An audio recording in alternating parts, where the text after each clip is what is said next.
Hello and welcome back. I'm Joanna Naden and today I'm reading you a story from Penny Dreadful is a Record Breaker, and I'll be reading the first part of Penny Dreadful and the World Record. Mr. Schuman is our headmaster and he is mostly sick and tired all day, e.g. one at lunchtime when he says, "Penelope Jones, I am sick and tired of telling you to stop flicking peas onto the ceiling with a ruler." Even though I was not flicking them at the ceiling, I was flicking them at Bridget Grimes, who is top of the class and Mr. Schuman's favourite. Only I'm not very good at flicking peas, unlike Cosmo Moon Webster, who once got one to go right up Henry Potts's nose. 2. In PE, when he says, "Penelope Jones, I am sick and tired of telling you that hoops are for twirling, not for hooplaring Alexander Pringle, even though it's 10 points for hooplaring Alexander Pringle, and 20 points for hooplaring Mr. Eggs, who is our caretaker and who smells of dog, but no one's ever done that, not even Cosmo." C. In Assembly, when he says, "Penelope Jones, I am sick and tired of telling you that bottoms are for sitting on, not for shuffling," even though Assembly is just hymns and Bridget Grimes playing All Things Bright and Beautiful on a recorder, and gold stars for brilliance, which is almost never me, which is why it's so hard to keep my bottom still, which is why he is sick and tired. So if you think about it, it's not even my fault. But today in Assembly, my bottom is absolutely not shuffling even one bit. And so Mr. Schuman is not sick and tired one bit, and it is all down to the VIP. What happens is we get into Assembly and we can tell it is not normal, because at the front, instead of just Mrs. Fazzackley with a piano and Bridget Grimes with a recorder and Mr. Schuman with a hymn book and a tambourine and a moustache, there's another man who doesn't have a moustache or a hymn book or any instrument at all, but he does have a red hat and a mysterious bag. And almost immediately there's a lot of oohing and ahhing, and Mr. Schuman has to do a lot of shushing, and then he says, "We have a VIP with us today. Does anyone know what that means?" And it turns out that Bridget Grimes does know what it means, and it is very important person, not very interesting pants, which is what Cosmo says. And so then we're all wondering like mad who the VIP is, e.g.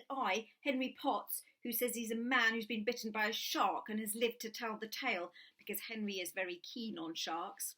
2. Cosmo, who says he's a man who's been bitten by a herd of evil orcs and has lived to tell the tale, because Cosmo is very keen on evil orcs. 3. Bridget Grimes, who says he's Mort Hunter, who's won the world record for spinning plates, and it is 109. And amazingly, and also annoyingly, Bridget Grimes is right, because the man has not been bitten by anything, but he is Mort Hunter.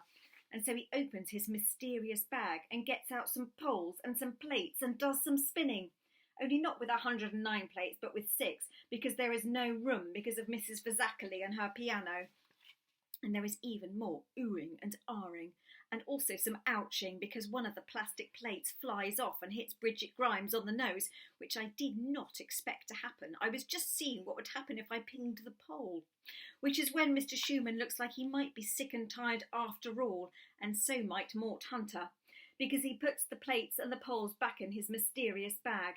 And then there is a lot of booing, because the plates were the most exciting assembly ever. Only Mr. Schuman says that it is not the plates that are exciting. In fact, the most exciting thing is that Mort Hunter used to go to St. Regina's School just like us, which is called being an old boy. And so he is living proof that we can all achieve something amazing if we just put our minds to it. Even Alexander Pringle, who's not putting his mind to anything but is putting his mouth to a jam sandwich. And then we are all oohing and ahhing again. And Mr. Schuman says he hopes Mort Hunter can be an inspiration to all of us. And then one day we can be in Assembly as shining examples too. And Mr. Schuman is right, because as soon as I get back to class, I'm completely inspired and wanting to be a shining example by breaking the world record for the longest time a spoon is balanced on my nose. Because I can do 11 seconds because it falls in my soup, which Dad says is amazing, and Mum says is another mess to clear up. And everyone else is wanting to be shining examples, e.g. 1. Luke Bruce wants to grow the world's longest cucumber and it will be 86 centimetres long. B. Henry Potts says he's going to grow the world's longest cucumber and it will be 86 metres long. C. Cosmo says he's going to breed the world's biggest caterpillar and it will eat Henry's cucumber. 4. Henry says Cosmo has already broken a world record for the smallest brain and it is even smaller than a pea. 5. Bridget Grimes says she's already broken a world record and it is for the longest time playing a recorder and it is 1 hour and 2 minutes, so she is already a shining example. F. Brady O'Grady says he's going to break Bridget Grimes' world record by playing his recorder for a bazillion hours and 2 minutes, and he will be the shining example and she will only be second, which is when Bridget starts crying, and when Miss Patterson says it would be a lot easier if we just did one world record between all of us, then we can all be a shining example, and it can be the most children standing on one leg for at least a minute, and we can do it tomorrow instead of our topic.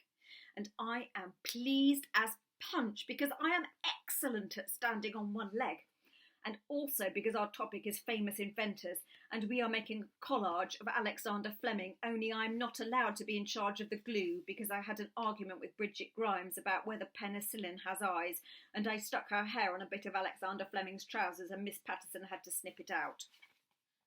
So, next morning, we all trooped to the hall with Miss Patterson, and Mr. Schuman troops in as well because he's going to be adjudicator, which means he's in charge of who is standing on one leg and who is touching the floor with the tip of their shoe.